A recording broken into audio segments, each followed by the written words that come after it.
Qardaş, Çinin mən Corolla sürətlər qutusunu təmirlədim. Bunun karterini 2 dəfə açıb bağlayırsan, üçüncüdə bunun yeri sarvat olur. Yəni keyfiyyətsizdir.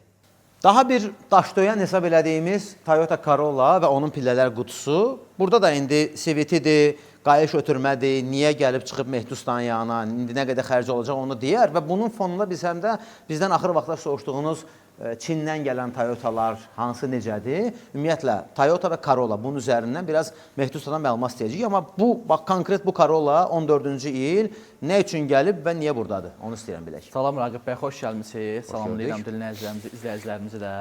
Bu gün söktüyümüz avtomobil Toyota Corolla 1.6 mühərrik CVT sürətlər qutusudur.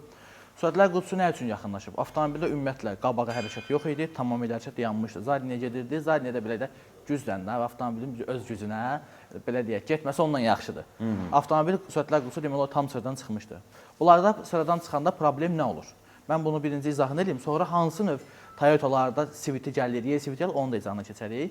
Bu avtomobillə artıq bax görürsünüz, bu da yolub, təmizlənib, səliqəli. Sep baraban dəsti dəyişilir. Sürətlər qutusunun yağ nasosu, gidroblok, yağ filtr, sanlik komplekti. Bu ehtiyat hissələri bunların qlobal problemidir. Amma bu bizim bildiyimiz sadə variatordur. Tam CVT. Hansı ki, orada heç bir şey yoxdur, adi CVT-dir. Bəli, bəli. Bütün o vaxtın Toyotalarında, Nissanlarında, Qashqayından tutmuş bir çox Nissanlarında bu tip. Bunlarda bu təmir olunur. Bunun aşağı-yuxarı təmir xərci, aşağı-yuxarı çıxır, belə deyim, 2500-3000 manat ətrafı. Ümumi ehtiyat hissələri, əmək haqqı, yağı, filtri, yəni bu ehtiyat hissələrindən bərabər. Biz o qiymətə 3000-3500 manat aralığında əslində ikinci əl sürətlər qutusundan da bunu əvəz eləyə bilərik. Amma ikinci əl sürətlər qutusu olduğu halda əlavə usta pulu, yağ, bu biraz xərci çox çıxdığından ona görə bunu məsləhət ki, təmir daha məsləhətdir. Hətta üstəlik o ikinci əldir. O da nə vaxtsa bir 40 min, 50 min yürüş olmuş bir sürətlər qutusudur.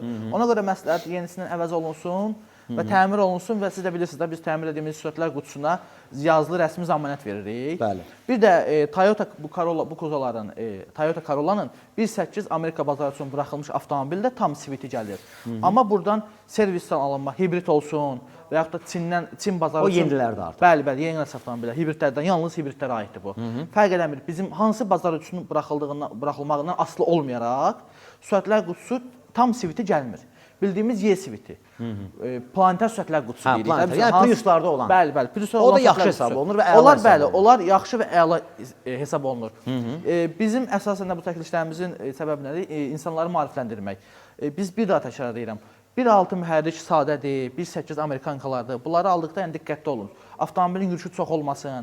Yəni bu problemlər sizi gözləyə bilər. Siz fikirləşməyin ki, mən Toyotada 150 min, 200 min gedib ev yox, alaram bir 200 mindən sonra elə deyil. Bunlarda 200-250 mindən sonra bu problemlər başlayır.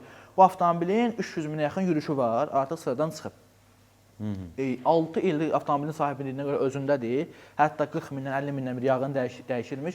Necə qorusa da belə bu zəncirin bir ömrü var. Yəni bir müddəti var, yürüşü var. Qayışdır da bu. Bəli. Qayışdır. Onda problem olduqdan sonra yəni bunun fərqi yoxdur. Necə sürürsüz sürün. Amma biz ümumiyyətlə deyirik ki, bunlar yerindən aqressiv götürməni sevmir. Bunu görə həqiqətən yalnız və yalnız axara buraxmalısan. CVT sürətlər qutusunun Raqib bəy marka və modelindən asılı olmayaraq birinci növbədə sıradan çıxardan mühərrikin düzgün işləməməyidir. Alışma şamları, makaralar, yanacaq filtri, yanacaq nasosu, mühərrik düzgün işləmədiyi halda sürətlər qutusunu sıradan çıxardır. İkinci növbə sürətlər qutusunun yağı vaxtına dəyişilməlidir və avtomobil yerindən birinci pillədə, yalnız birinci pillədə aqressiv götürməyi sevmir. Yaxşısı deyirsiniz ki, bu D-də ümumiyyətlə tərpənmirdi də indi. Ümumiyyətlə. Amma bu birdən-birə baş vermir axı. Orada əvvəl nələrsə olur, gəlir orası. Boş gedişlər olur, vurmalar yaranır. Müştəri də belə sürür. İndi ola bilər ustaya yaxınlaşıb, usta deyib, artıq biz Azərbaycanlı yıxdıq, tam problem dayanmır. Hələ gedər. Dayanmayan kimi ustaya yaxınlaşmır. Yaxud bəzən bizə yazırlar ki, bəs onlar bəlkə yağı dəyişsəm düzələr. Bu sualı tez sürətlər qutusunda fərqi yoxdur. Gör mən sizə haran deyirəm. 90-cı ilin 190-ı var ha. Onda da problem varsa qardaş, yağ dəyişəndə sürətlər qutusunda problem düzəlmir. Bəzən olur axı deyir ki, yağı dəyişdik, adaptasiya elədik, düzəldi. Yox, o bilirsiniz necədir? Avtomobil adaptasiya istəyir. Yağı dəyişirlər, adaptasiya verirlər. Elə bilirlər ki, yağdan avtomobil. O da hər avtomobilə aid deyil də. Raqib bəy, avtomobil var ki, vurmalar var. Sürətlər qutusunda yağın təzyiqi, temperatur daha çoxdur. Bəli, o halda sürətlər qutusunun yağın vaxtıdırsa, baxır hansı hallarda da yəni ola bilər. Yağı filtri dəyişirik. Hyundai'larda tazın boltları boşalır. Yağı filtri dəyişir, tazın boltları sıxılır. Bəzi alt pillələrə aiddir bu yalnız, 8 pillələrə deyil. Tazın boltları sıxılır, adaptasiya olunur, alışma şamlar dəyişir, bəli, vurmalar düzəlir. Bu artıq sürətlər qutusundan deyil. Bu avtomobilin yağın filtrinin vaxtı çatıbdır, adaptasiyanın vaxtı çatıb, bunu eləməlisiniz. Bir də var, sürətlər qutusunun özündə problem varsa, bunun yağ dəyişməkdən yəni düzələn bir şey deyil. Bu artıq təmirə gəlib da, belə deyək. Aydındır. Yəni bax bunu da dedik biləsiniz ki, ümumiyyətlə axır vaxtlar Çindən gələn Corollalar, qabaq belə deyildi. Bu suallar indi çoxalıb ki, Çindən gələn Corolla, Amerikadan gələn ənənəvi olan, tutaq ki, Yapon Corollası kimi tanıdığımız, hətta mən bilən Türkiyədən də gəlir, bilmirəm var yoxsa yox. Türkiyədən mən sizdən eşidirəm. Çindən Türkiyədə hansı modeli gəlir Toyota? Belə deyim, buradan servisin alınan hibridlərdir. Ola bilər, Amerikanka hibrid mən görməmişəm gəldiyini. Amerikadan gəlir də bizə. Hibridlər gəlirsə, sıfır ümumiyyətlə də, yəni bizim bazara bunlar gəlir. Hibridlərin yalnız və yalnız bir də Çin buraxılışı üçün olanlar, Çin buraxılışı üçün olan hibridlər Toyota Corolla'dır, Toyota Corolla Cross'dur, Toyota Camry olsun, YCVT xüsusiyyətlər. Son 23-24 son illərin. Yalnız və yalnız Çin bazarı üçün buraxılmış avtomobillər mən nəzərdə tuturam. Onların pillələrinin o birisi fərqlidir. Onlar YCVT-dir Raqib bəy, amma onlar dözümsüzdür. YCVT üçün niyə dözmürsünüz? Xeyr, biz Toyota Camry təklif eləmişdik, yadınızdadır. Eyni sürətlər qutusu Amerikanka Camry-nin üzərində gəlir, servisdən alınan Camry-nin üzərində gəlir, YCVT. Hələ ki, burada sürürlər, 200-250 min yürüyüş olanlar var, təmirə yaxınlaşmıyor. Yaxşı, buradan alınanların üzərində nədir ki? Buradan Corolla Cross alıram, rəsmi nümayəndəlikdə. YCVT gəlir, sadəcə ehtiyat hissəsində keyfiyyət söhbəti var. Necə olur o? YCVT-dir, Toyota'dır. Mən sizə belə bir şey deyim, nümunə üçün. Bir sürətlər qutusunu sökürsən, bu Corollanın sürətlər qutusu təmir olunanda bunun qabaq krişkanın boltları yəni açılır, beynin boltları açılır. Görürsüz də? Qardaş, Çinin mən Corolla sürətlər qutusunu təmirlədim. Bunun karterini 2 dəfə açıb bağlayırsan, üçüncüdə bunun yeri sarvat olur. Yəni keyfiyyətsizdir. Maraqlıdır. Yəni çünki Çin bazarı üçün buraxılıbsa xüsusilə də, Çinin özü üçün ən azından mən bunu deyirəm, yəni də bilin. Çin üçün istehsal olunmuş Camry-dir, Toyota Corolla'sı, Corolla Cross, oradan gələnlər yalnız və yalnız bu Çin istehsal olunan avtomobillərə aiddir. Yəni siz pillələrində fərq görmürsünüz? Pillələr özü də fərqlidir. Nümunə olaraq hər ikisi YCVT-dir.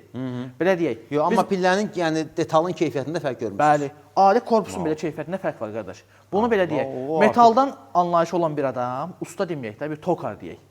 Bunu bir tokarın qabağına qoysaq, bir arqonçki, bəli, dürgər qabağına qoysaq, deyər qardaş, yəni bu keyfiyyət həqiqətən fərqlənir də. Hətta ehtiyat hissəsini belə deyək. Mən bunun korpusun bu qalınlıq hissəsi var da, hansı ki bu gövdə hissəsi var. İşdən yerdən ölçürsən qardaş, çox fərq edir. Bilmirəm, metala ekonomiya edirlər, onun üçün avtomobili ucuz buraxırlar. Dəmir tozu buna aid eləmirlər də, yəni avtomobilin gövdəsində falan deyirlər ki, o sıxılmış metaldır, yəni mən deyərəm ki, bildiyin sıxılmış tozdur da, belə deyirlər. Amma sürətlər qutusunda da yəni metala ekonomiya edirlər. Yəni bunun sizin nəzərinizdə olsun. Maraqlı iddiadır. Bəli, alanda ehtiyatlı olun. Maraqlı iddiadır, amma bu mən demirəm, bunu Mehdi usta deyir. Ona görə də hər halda təcrübədən mərcə girək də bir dənə. Yox, mərcə.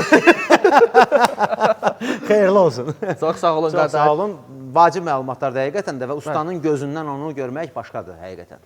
Bəli, çox sağ olun Raqib bəy. Yenə də xoş gəlmisiniz bir daha. Sürətlər qutusuna aid kimin nə sualı olsa, hansı avtomobillərdə hansı növ pillələr gəlir, məsləhətdir, məsləhət deyil, qulluğunuzlayıq, buyurun.